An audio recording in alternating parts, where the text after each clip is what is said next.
Hey guys, welcome to the 15th episode of Secret Dreams. Today I'm here with Elena Zafirova. Welcome, Elena. Thank you for having me, Dimi. Really excited to be here today. Yeah, me too.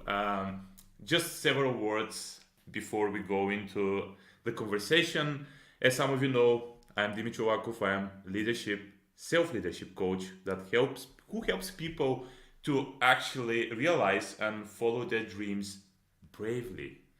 And that's why I decided to create Secret Dreams. So I invite people who I believe follow their dreams bravely. So together we can help others to learn the secrets of how to do that. Actually, uh, so I know Elena, 2 years, kind of something like that. I'm part of her amazing ecosystem, DIONZ, and I'm gonna give you the word after that to speak more about it, Elena. And how I see you, Elena, is that you're a person who cares about people, who cares about the world, and of course, about well being. Another thing which I know about you is that you are an excellent connector. I mean, you really know how to connect the right people together. And one more thing I want to share is that definitely you're a change maker. I mean, there are not many people like you who are truly focusing on making the world a better place. Thank you for being here again. And now the floor is yours to talk about your story. I'm looking forward to hear more about it. Thank you, Dimi. That really touched me. That really touched me so deeply that I need almost a minute to think about it. But by background, let's start there. Like Yeah. yourself, I'm Bulgarian, but I left a long time ago, and for the majority of my life, grew up in Switzerland. And you say I'm an excellent connector and change maker, and I care. I think part of our gifts we are born with, but part of it we actually like life leads us there. And the reason why I'm a change maker in your eyes, probably, and an excellent connector, and I care, is because I really care for meaningful engagements, connections, and conversations. I realized that at some point in my life that I was doing everything you're supposed to be doing, right? I went to the right schools. I was on the way to become a lawyer at one of the biggest law firms at 33. I worked for one of the most interesting and exciting and actually impact driven data tech companies in the world. I was doing everything right, but I realized I was not having meaningful for me connections and not having enough impact with all of my gifts. So probably the reason why you think I'm an excellent connector is because it's very important for me to move things forwards. It's like I talk to so many super interesting and extremely knowledgeable people, way more than myself, and they all off record because I have my own podcast. So Yeah. we did the climate change. We're doing next week is going to be AI. This week is about human and woman rights. Off record, everybody tells me we have a very short timeline to really implement the systematic change and the the super necessary change needed for this version of civilization to survive. And how do we do that? Of course, we can do that with technology, but technology has its own problems right now, but mainly through people caring, right? For people caring and for people actually living their purpose and caring for others. So, the change maker in me is the one also connecting individuals because if you actually bring the right ecosystem together, which is part of what Diane says, those guys can move things forward. And one person can do so much. Like there's people like Gandhi who do a lot or have done a lot, but one person can do so much. And there's so many complex problems right now. So I feel that there's around a portion of society is kind of sitting back and consuming a lot. So they consume, they like to go on their holidays, talk about which restaurants they go to, etc., etc., etc. And a portion of society is right now, so to speak, awake to where the challenges we are facing and we need to address.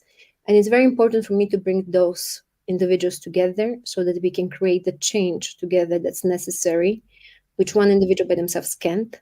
It needs a multi-stake of stakeholders, really, from different areas, not just silos, the way the world is built, silo for next gen, silo for like the lawyers, silo for the professors, etc. But it's really important to bring the right people together who truly care too, so who are conscious, awake, and ready to invest in their personal growth, which then always turns into impact into the world. to then do what we all need. So this didn't explain my story at all, but it was just an answer to what you were saying. I don't know if you have any comments or questions about that, but I think you're gonna answer it in the story because I have a lot of questions about DIONZ, a lot of questions about you, how you came to that point. But I suspect that you're gonna speak about that. So yeah. So then let's take a step back. As mentioned, born in Bulgaria for the majority of my part, grew up in Switzerland. Grew up in a very privileged way. If you grow up in Switzerland, Switzerland is one of the most beautiful, organized, democratic countries on the planet. As mentioned, I was really blessed to go to fantastic schools.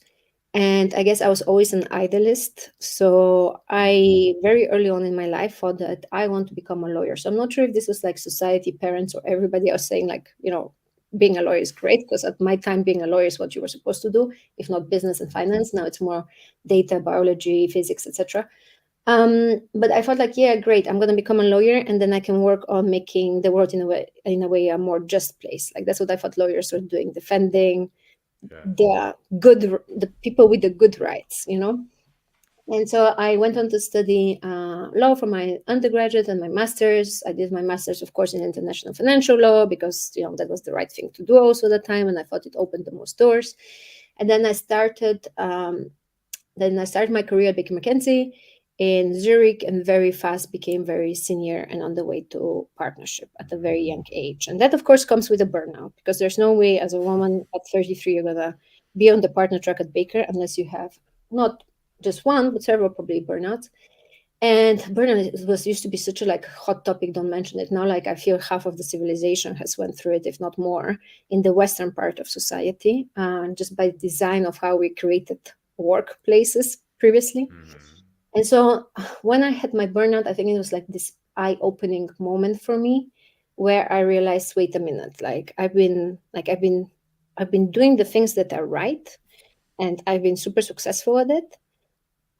But am I using all my gifts, and is this the life I want to lead? I think whenever I've spoken to people who very early on reached that goal they were supposed to reach, they all stop and say, wait a minute, because that goal is so far away. It's supposed to come in like your 50s, and then suddenly you're barely 30, and not even 30, and you're like, oh wow, reached. So now what?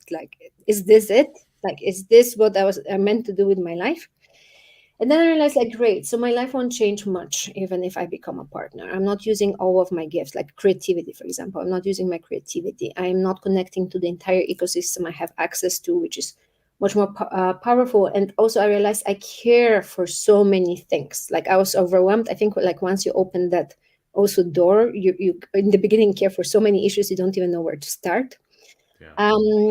And at the time, also with my burnout, I started practicing Kundalini Yoga, and then even for myself did a teacher certificate, actually in leadership and success. And I think also once I started Kundalini, there was no turning back. You really realize that you really connect on a different level. It's not a logical level. It's not like explanations with words. It's you feel it, right? You feel connected to your true self and core.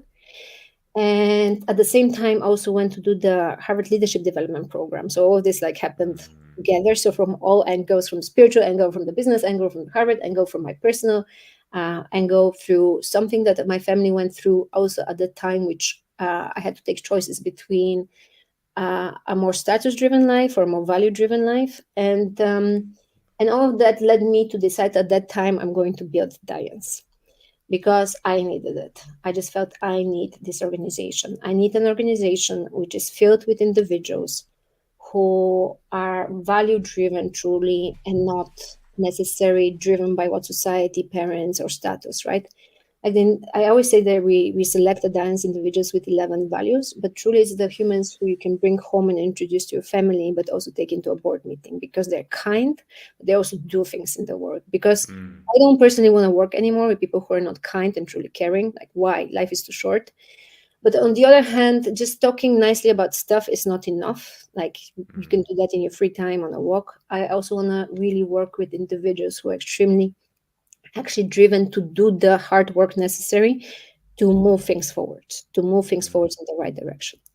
And so I'm happy to stop there, but basically short story until DIONZ is I was told like you need to become first a human and a human like a woman and have soft skills, because I was at the time barely 30, and I had sat in a room for since I was 23, so almost for 10 years, as the youngest person, very often the only woman, 99.9% youngest and the only woman. So I had become a very black and white, harsh, version, very technical version of myself, but I was not a full human. I didn't even know my interests at the time. And so I invested in myself. I went more into a sales role, which no lawyer does. That's like literally like joining the devil's advocates team. Everybody thought I'm crazy until they realized my lifestyle, which allowed me to actually dive into all that interests me, get involved in other organizations. Like it gave me the foundation to actually exactly to come to where I'm now with with DIONZ. And when I was done with that role, when I thought I had learned enough and done enough, then a Palantir came for a leadership position. And I think you need to be crazy to say no.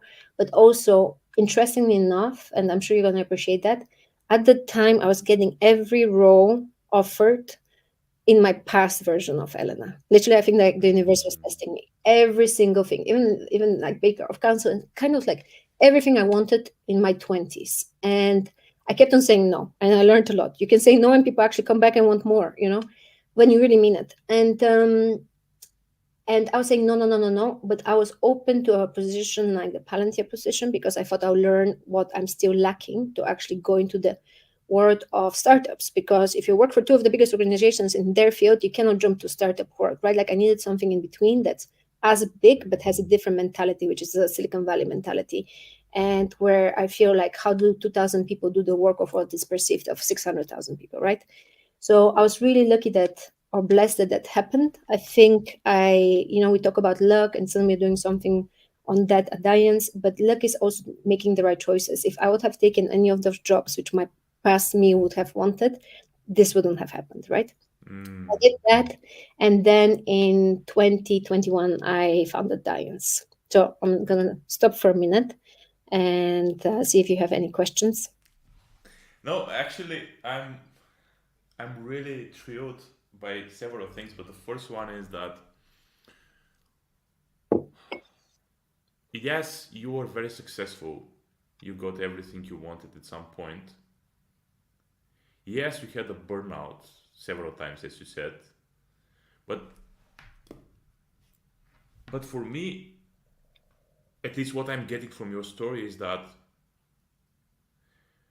in some way, the deep part of Elena, which we see right now, maybe knew that this was the path through which you needed to go in order to go to this place right now here.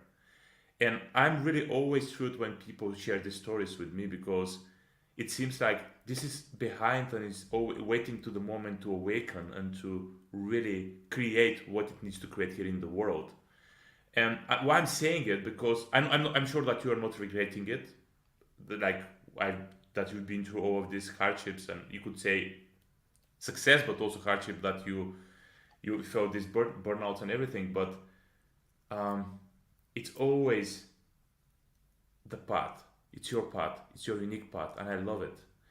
And second thing which I wanted to share, and you can continue with the story with DIONZ, is I love what you said. In DIONZ, we want people who are kind-hearted, but also we want people who are change makers and they take actions in order to help the world. And I think that was one of the biggest reasons why I joined also DIONZ, because it felt that this is a place not just to philosophize about life, but it's about making some tangible changes in the world. So for me, that always been the point and the important thing in life.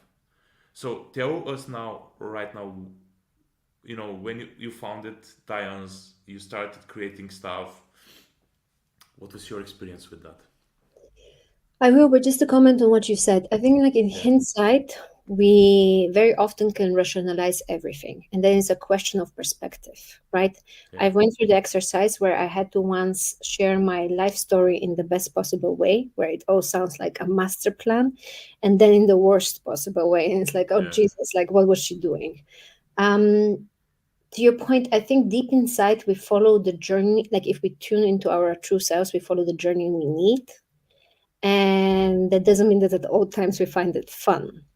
But also, you mentioned probably I don't find them as hardships. Like, yes, of course, everybody doesn't want to like wish upon themselves to do like something really hard and emotionally draining. But at the same time, if you look back, and that's why I said like the burnout was a blessing. I thank God it happened. Mm.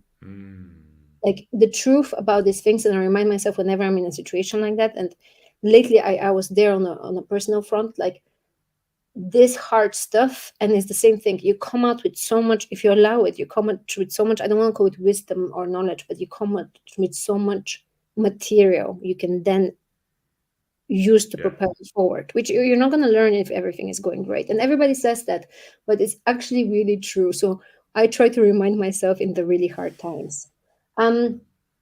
Like DIONZ, I can tell you that yesterday I did like we did one, like I spent one of the 1.5 most interesting hours I spent in my entire life, Mm. because we did a learning experience, and I can explain what it is. But learning experiences is where we bring world leaders to talk to a group of 15 of us, and we really get to ask them questions because we keep it in a very interactive way to 15. And we had learning experience with Ario Ekbout. And if you haven't Googled her, please do. She's responsible for so many things in the space world, but how, like, when she listens to this, if she listens to this, I'm sorry to say it like that, but for me, she's an Einstein. I got to be in a room with an Einstein, no joke. And I think that in future Wow. generations, she'll be perceived like that.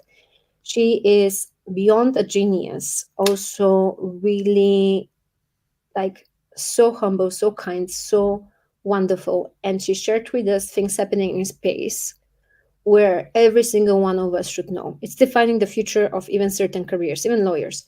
It's defining the future of how we should be thinking about building and producing materials. It is what right now some of the most powerful individuals and companies in the world are doing, and yet we're not talking about it, right? Because we're so focused on our small daily lives. And the honest truth is, this is what was one of the hardest learning experiences for me to sell to the members, because space, whatever, it doesn't have to do with my professional life currently perceived. It doesn't have to do with my personal life perceived. And I've learned yesterday more, and my view on the world, just in 1.5 hours, my view on the world has changed, even how I'm going to engage with it, and which organizations I'm going to engage with it, and how I'm going to advise a younger generation, because we just brought one of the world leaders in that area, so we learned so much. So I'm going to back off, but like this is Yeah. why my life has meaning. This is like why I'm constantly inspired. Like we are all still hyped up from this 1.5 hours. Like Ariel was not someone easy to get, and there was a point where we were wondering, did we do the smarter choice, because for like costs and other things. And right now, they're like, this was more valuable than doing like, I don't know, right, investing right now in an MBA, honestly. Because an Wow. MBA will teach me just what I already can read about, learn, and I need practically to know. What we learned with Ari, you can't learn, like you, unless you're doing her work and in her world, you can't. So so what is DIONZ? So I guess, as I mentioned, I needed an organization that focuses both on the what I call the ecosystem part, so different individuals coming together and doing what an ecosystem does, right? Like you provide for them the parameters and the way they engage, and then they engage, and each person in that ecosystem kind of builds it. But what I truly need, and this is where Ariel comes in, is to, if I want to continue investing myself and actually having an impact, I need to understand myself, Mm. B, understand technology, and C, understand the system change necessary. Otherwise, impact is just cute. It's like one of those buzzwords we're using, right? So what we do at DIONZ really on a monthly level through different engagement types, but always highly interactive, and it doesn't matter which speaker we bring from the world, like always everybody has to contribute, and in small groups, is that we engage around these three topics, like self-realization or leadership or consciousness, call it whatever it is, but who am I, what am I doing here, and how do I manage this the best possible way? And I'm not saying, for example, I always do. On the contrary, like I know it's a struggle. It's like for me, what I want to focus this year on, for example, is discipline and self-love, because I find that when I have those, everything else like works out pretty well Yeah. for me. When I lack those, it's like chaos, right? Like, yeah. I mean, one of the confusing paintings. And so really it's like it starts with self-realization, then technology. So Ariel falls into technology and system change a little bit, but what's happening today, which we're not even the average human being, and like average human being can be defined, but let's just say it like that right now, needs to know in order to have impact. Because if you don't, you're already behind. Like I am so sad for everybody who didn't make it yesterday. Truly, truly, truly sad. Because that conversation again was like more important. I don't know, like I was at the deep tech summit also recently, and like I tend to do so many things, but it's rare that you really get insights into what's truly happening now at the level that it's extremely hard to get access to, which allows you to see, technology speaking, where we are headed, and hence actually design your path, your work, and your impact with that way, like with that in mind. And the third system change, and this is like uh, and this is like for example climate change, and to our podcast which I'll come speak about, we actually started with exactly these three topics. um it's hard to understand, like people talk about system change, people talk about change, but what is that like? And there we really want to bring the individuals who can tell us, like, if this doesn't change, like our podcast started with Sir David King last week on climate. It took me a while to understand we actually need to reverse things, not stop things, reverse things. When I understood that, and what it truly will take for humanity to do it, I was like, oh wow, this climate, like this is not just about, as we were speaking before we started, it's about like having too many magnolia trees in February in London and Zurich. It's like, oh wow, this is really systematic change is needed, right? Like super systematic change is needed. So that's the third area dance we focus on. And as I mentioned, we recently launched a podcast, which is actually last week, and we started exactly with that, climate change with Sir David King. This week we've it's a heavy topic but an important one for International Women's Week. We have Jennifer Robinson, who currently is representing Assange, so the WikiLeaks case, but also represented Amber Heard in the UK case before, and she wrote a book called Silenced Woman. So it's about actually violence. And this whole week I've been saying it's not just about equality and inclusion, but actually if you look at the figures on violence and abuse and domestic, especially during COVID, it's like we have so much to do. And she's such an amazing individual. She's not just about human rights and women's rights. She's actually one of the first lawyers to also bring climate action cases forward. So really, really needed.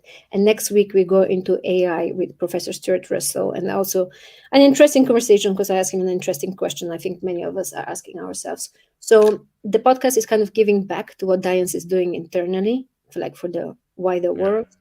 The reason why it exists, and the reason why we have coaches, we have scientists at DIONZ, we have next gens. The following week there will be a next gen who is actually, his company is called Impact Finance, and it's exactly that, like how do we move finance towards the right endeavors. The reason why we bring all these different boxes, what other perceive as boxes of humans together, and that's not how DIONZ started. It started much more with the next gen and how do we move finance to the right endeavors, because by virtue of my network. But then I realized this is too narrow for me. I need more humans, I need different humans, and I need them to sit on the same table, because that's how real, I mean, this is all like not Elena thinking, this is like IDEO, this is design thinking, like all of this exists, we just don't imply it enough on a global level. So I just needed that, and I need them to engage with the topics that I think will help them broaden their mind and get the knowledge that it's not so easily accessible, to actually help us all and make a better world, save the world. That sounds all very delusional, but the reality is the more senior the person is I speak to, the worse the answer I get. And that's just the reality. That's really the reality. So if you know me personally, you know well that I'm like, oh my God, I'm having a really pessimistic day. I used to be an optimist until last year, this time, and then like I went a bit into pessimism, and then I'm trying to balance it out, meaning that I don't want to be a pessimist because it's just not who I am. I don't think no person who starts their own company or like Startup is going to be a pessimist. They just can't. They are super Yeah. delusional, usually optimists, right? Otherwise, we wouldn't have all these insane, amazing new ventures.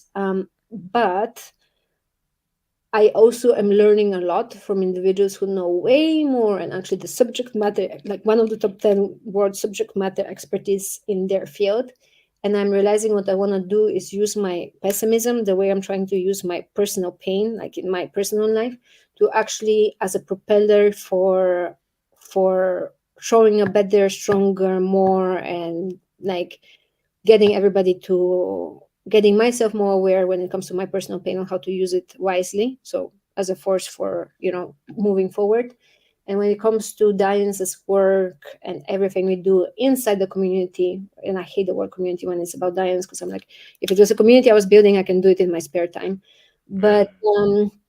But inside the community, let's say, as well as outside, because I feel raising awareness is the minimum I can do, if not also help at least educate the dance members on the right stuff. And Yeah. that's a very Absolutely. philosophical way of explaining dance, but I think that's more important than saying like what you literally do on a monthly basis and how we engage. No, absolutely. Thank you for sharing that, Elena, and definitely people check it out. And I'm sure that we are going to put some links after we when we put um, the comments of what we're sharing with you. So definitely people can go there. You're going to have the access. So just to contact even Elena if you feel like it's something you're interested in and you can contribute. So definitely that would be great. And I know personally that's an amazing place. So definitely need to check it out and listen to the podcast as well because this is really gold you're giving to people because these people you cannot hear them everywhere. Like it's not like some common people who they share their stuff everywhere in the world. It's really gold, and all of us we are grateful that you can do that for us. Honestly, so. Elena, so let's go. I have this question. You've been going through definitely. Um, your story shows that you tried in a way to do it in the society's way, living the life in the society's way.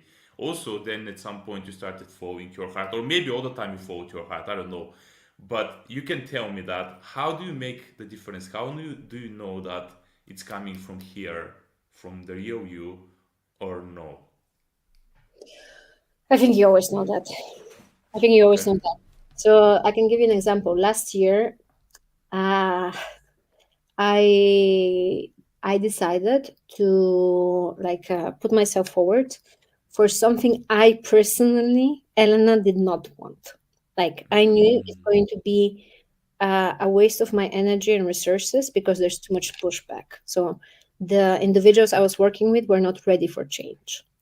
But it was the right society path. Like if you look at the outside world, if you only looked at the outside world, I would have been able to contribute a lot. I would have been able to do good in a way. I would have been able, it would have been the right thing to do. And everybody encouraged me to do it because it sounded, it looked, and it smelled right.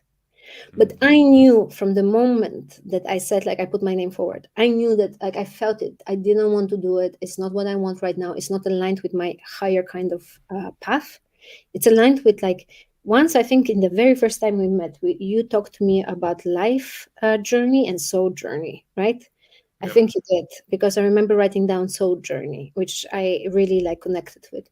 I knew that it's somehow not connected with that part of me because I can use the same. It's an everything is an opportunity cost too, right? Mm, So though it would have done uh, good, it would have been like this impact versus taking the same energy and etc. and doing it.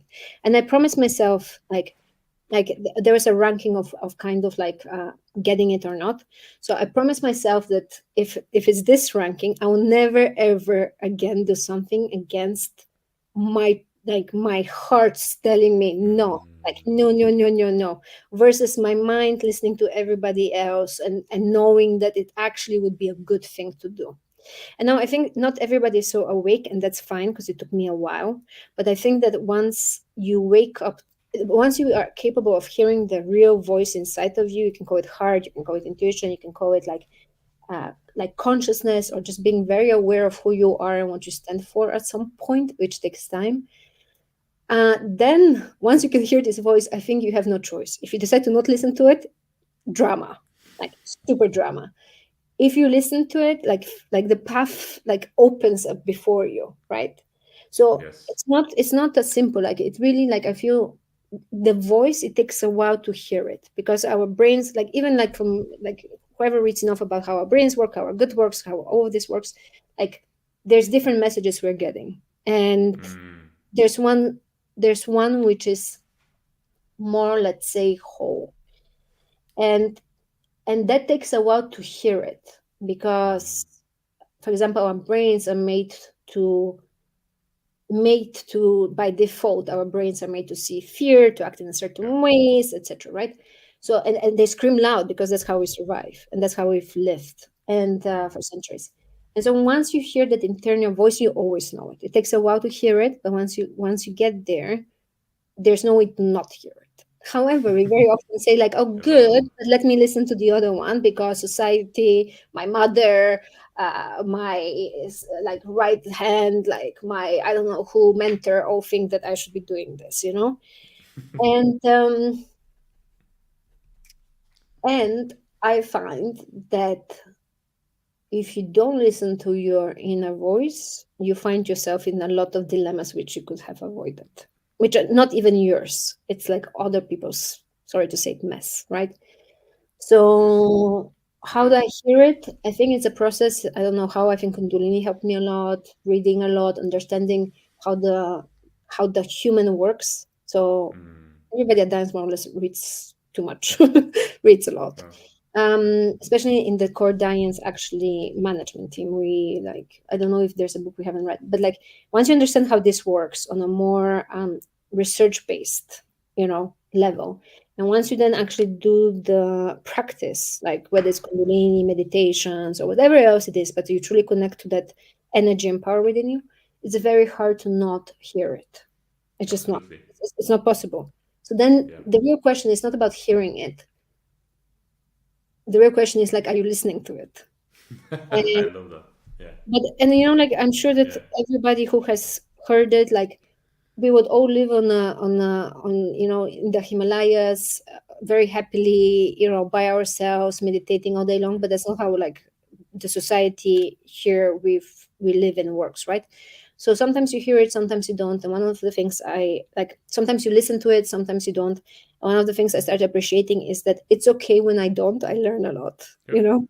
and you can't always be that version of yourself. And it's great if you spend the majority of your time being that version of yourself, because I find that if you have a bit of perfectionist tendencies, which are very actually unhealthy and don't help much, if you have those expectations of yourself to be in that version of yourself 100% of the time, you actually start almost being like self-sabotaging, right? Because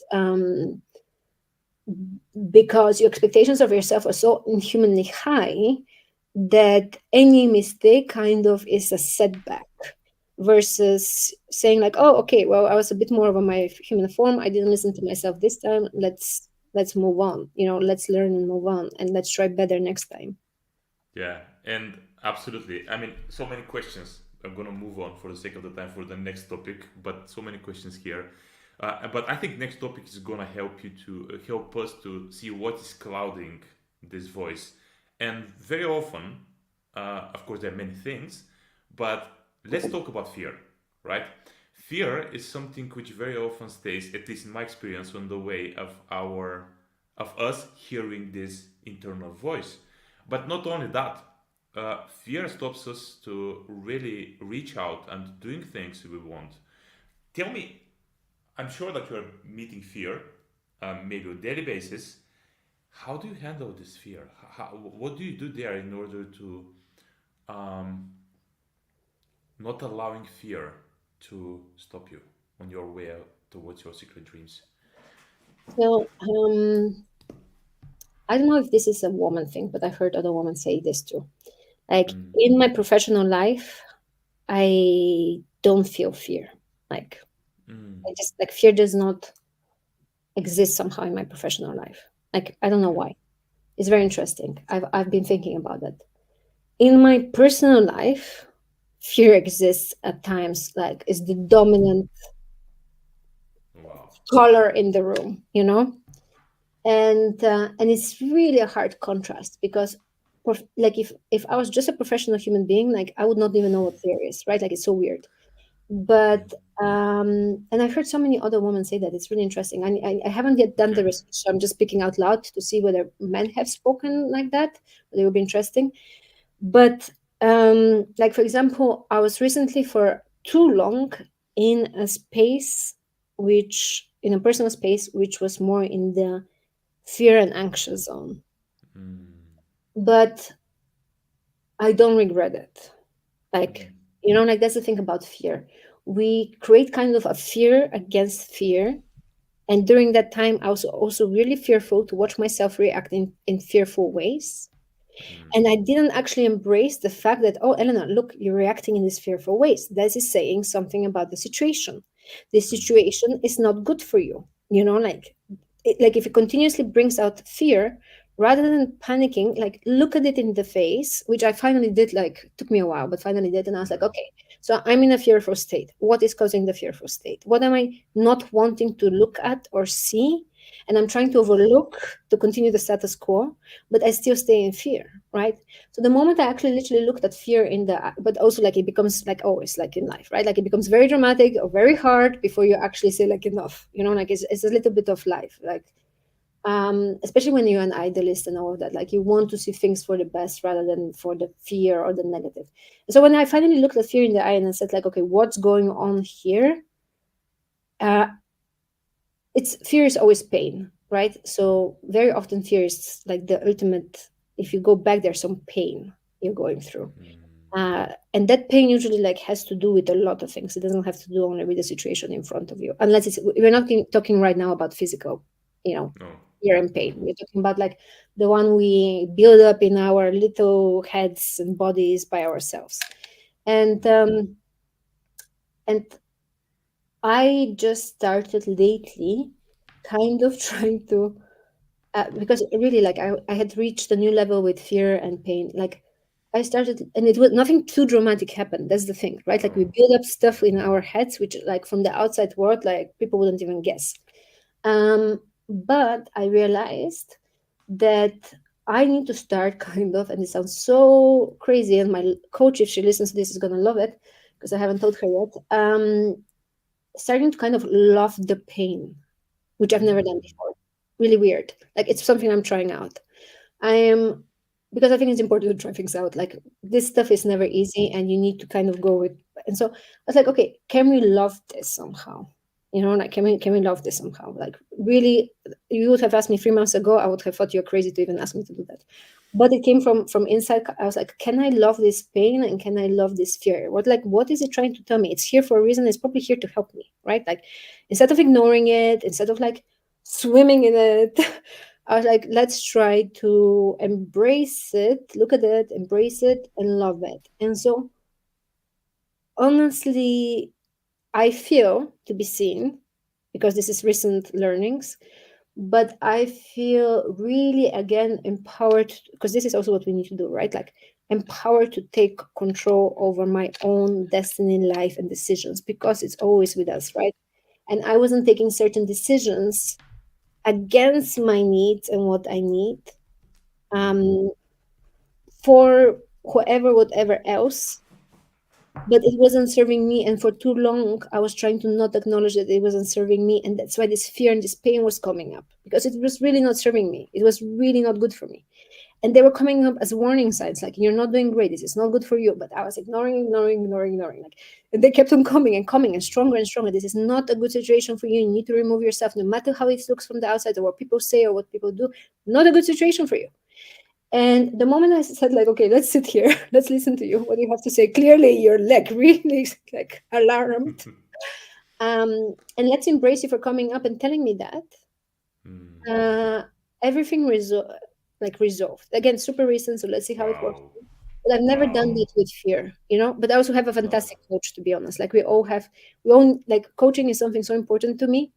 Mm, it is. Because, and that's why we have it at DIONZ, because even if it's not someone like necessarily helping you kind of really propel forward, but just holding the space for you to feel, right? Mm, Because as I mentioned, in my work, like in my workspace, I'm good, but in my personal space, I need someone to hold that space for me to feel and actually kind of acknowledge stuff out loud. Because once we do, change starts. And and I don't think it's only just like, sorry to say that it's only just coaching. We need to do our own work, right? Like I yeah. journal, I meditate, I do this and that and whatever. But but I feel like also the work we did helped me kind of understand, like, okay, this is not bad. Like feeling fear or panic or pain is not bad. They're here to help. So what are they trying to say? What they had to say was really important. I just wasn't willing to listen, like for really long Absolutely. time. So Absolutely. they're not the So, enemy, despite how and horrible it feels. And when I'm in those situations, I really think that they're enemy. I'm ready to do anything to run away from them. that's the problem. All Yeah. the things in our life, also especially emotions, you're absolutely right. They're there to give us a message. That's it. And if you give them the chance to share this message with us, they will go. They don't have any other purpose here. So I love what you say, because embracing with love these feelings, it gives them the allowance to share, Hmm. right? It's simple. It's not easy. It's simple thing we can do in order to allow ourselves to listen, because this is you. These feelings are there for you, not against you. I love it. And I want to tell me more about self-doubt now, because self-doubt is something which, in me, I always say that is the biggest killer of dreams. For me, that's what I saw. And this self-doubt is coming from different places. Is this something you're experiencing? I was just asking myself that because I know some of the things I struggle with, and self doubt is not a very obvious one. Meaning that I believe if you really want something, or if you really want to do something, just go do it. Like don't sit there and think about it. Go do it. I've always been like that. It's also like I'm extremely action driven. I'm the kind of person, if you work with me, like it's better to kind of pull me back because I'm already going anyways.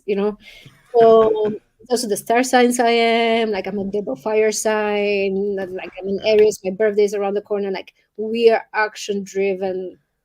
Like twice action driven and just very action driven. So my my bias is towards action, which means that self doubt is not very strong. If anything, self doubt with me happens afterwards. Like, wait, did I did like it's self reflection. Self doubt with me is self reflection. It's not doubt. It's like, have I done the right things? Is this the right course? Did I move too fast? Did I take the Yeah. right decisions? But I journal about it and usually decide. When self doubt happens, and I think this is important for entrepreneurs because I've shared it with a couple of people. Someone in our ecosystem also recently started their company, and is it like honestly, like in hindsight, we're so unique but also so similar. I was talking actually the other day to my mother about that. It's amazing how humans are so unique and truly unique, but so similar. There's almost like a pathway of design we all go through. And when it comes to entrepreneurship, like in the beginning, you think you're gonna change the world, you're gonna do it in 3 months, and everybody's gonna love your product because it's so great, right? And then like a couple months later, you realize everybody was really eager to talk to you about it. And everybody was like so excited because they like you, not your product, right? Like they just care for you, so they are really nice. But when they need to engage with your product and truly do something, they're like, they're taking their time. So recently, someone who is also now at the start where I was 3 years ago, like was going through the journey and questioning themselves whether they're doing, the right thing. I'm like at the end of the day. So this is what happens to entrepreneurs, and I've seen it to me. But now I'm very methodological about this. I have self doubt. Let's say on a Monday, Thursday, Friday evening. Tuesdays and Wednesdays somehow are better. Always in the evening. You know, Wow. always a question why am I investing all of me in trying to educate, help, move others constantly forward? Like, this is the hardest job. We can barely change ourselves. And I'm like, oh, let's change the world. Exclamation. What am I doing? So by now I've learned, you know what? Time for a break. Time for not, like, you're not allowed to touch the company and not allowed to think about the company. You need to do something action driven, helps me. So walk, talk, Wow. friends, etc. And by the next day, I don't even remember that I had self doubt, right? And I Yeah. think that part is called, with me at least, exhaustion. Usually I'm exhausted. Like I'm not in my creative space. I'm not in the where I'm in the morning space.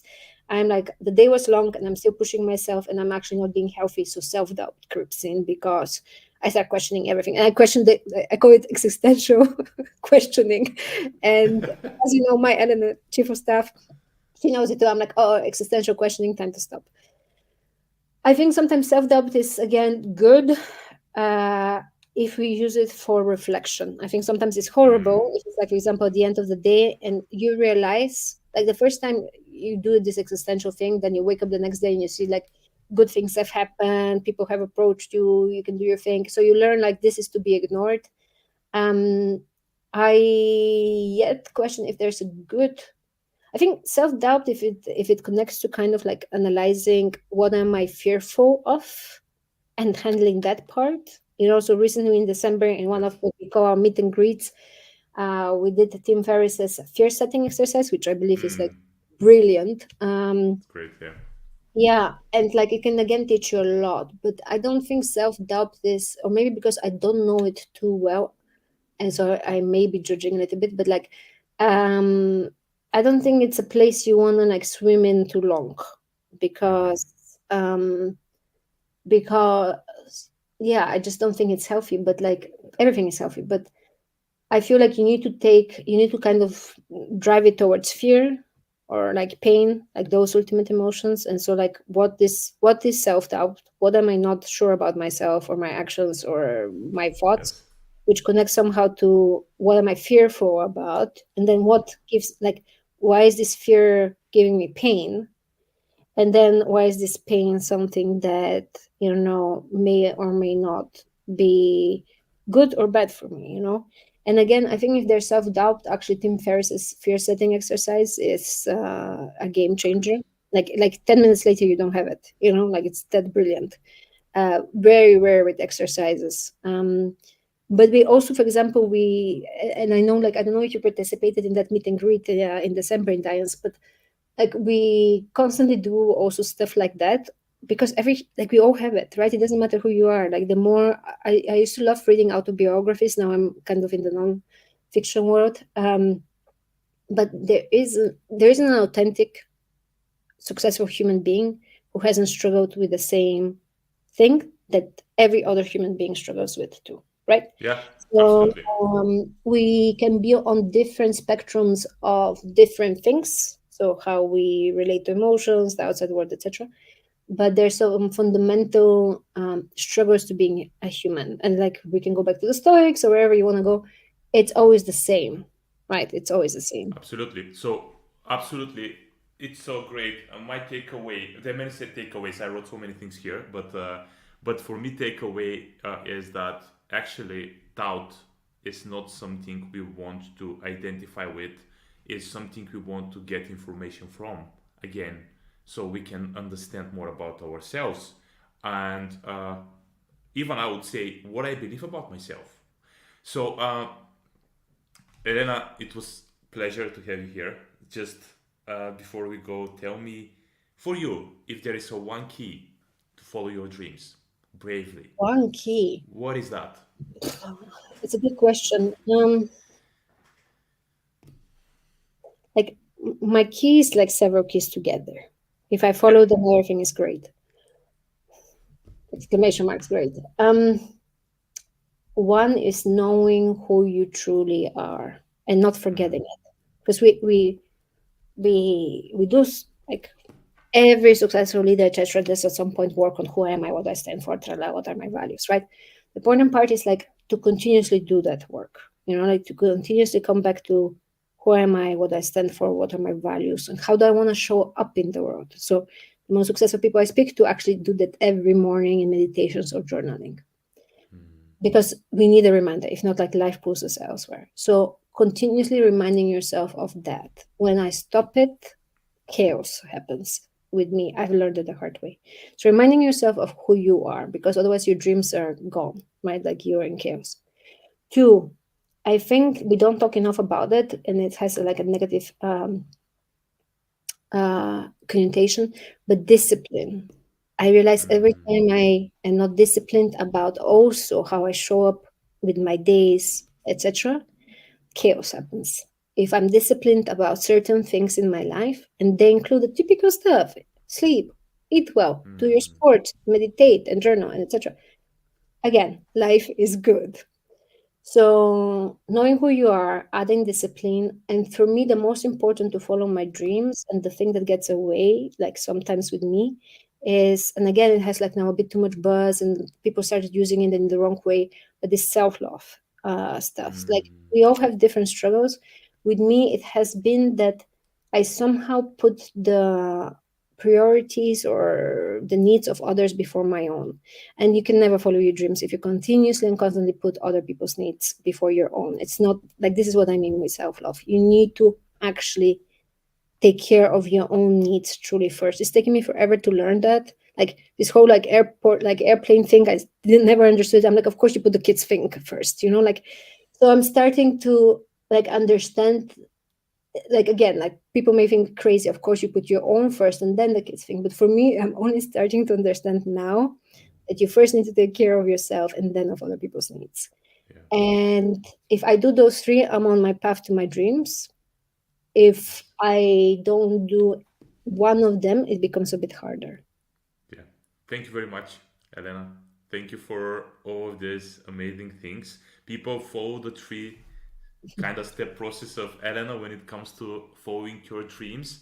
That wouldn't be the last conversation with you for sure. I have so many other questions, but let's keep it for the next time. And yeah, thank you again. Thank you, Being Dimi. here. This has been actually really great. Like I haven't talked about some of these things and like even said it out loud. So it was just really great talking to you. I felt like we had a one-on-one conversation, just exploring the topics we care about. So I'm very grateful. This felt really authentic and natural. Thank Yeah, you. thank you.